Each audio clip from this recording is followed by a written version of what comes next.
problema niya? Ha? Sigurado ako, si Jandy na naman. Sina Goong Jandy at si Jiho. Malaking headline na naman to.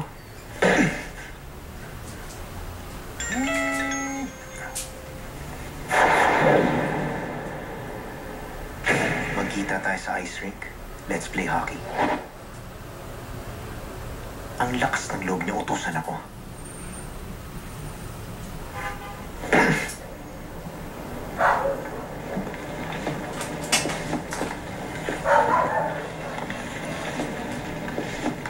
Ang akala ko ba may date ka? Bakit mo kami pinapunta rito? Meron nga. Actually, magkasama kami kanina. Pero iniwanan ko siya. Boring siya kasama. Ano? Hindi ko type ang babaeng tulad niya. Akala ko nga tomboy siya.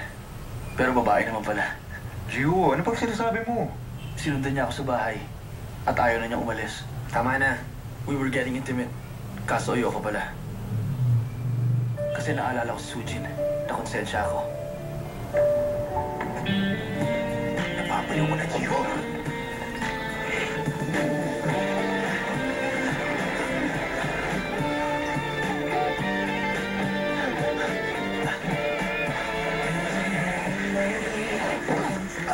Junpyo! Okay ka lang ba?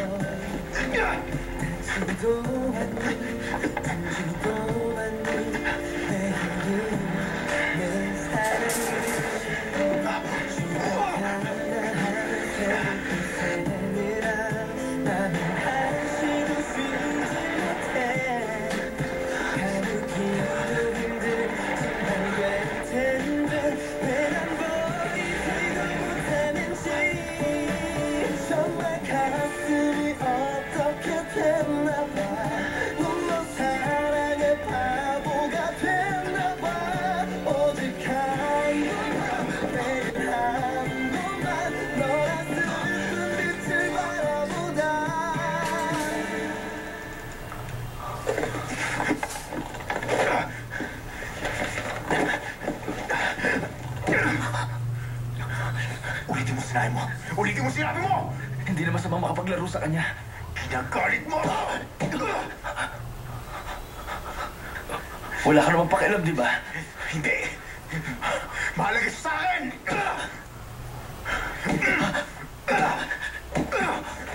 Junpyo! Tama na yan! Tama na yan! Bitiwan niyo ako! Jiho, tandaan mo to! Pag sinaktan mo ang feelings si Jandy, papatayin kita! Kung balak mo lang sirain ang gabi ko, pwede ba tigilan mo na ako? Aksidente? Ano sinabi mo?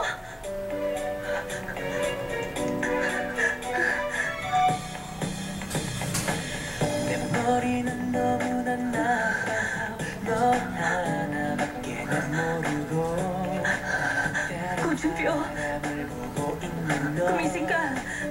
이런 내 마음도 모르겠지 Oh, ikaw naman. Usay talaga, ha?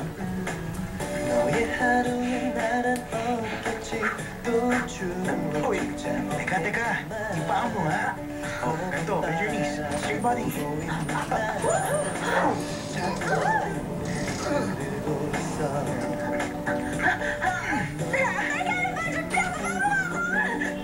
보는 것도 나는 복이야 아직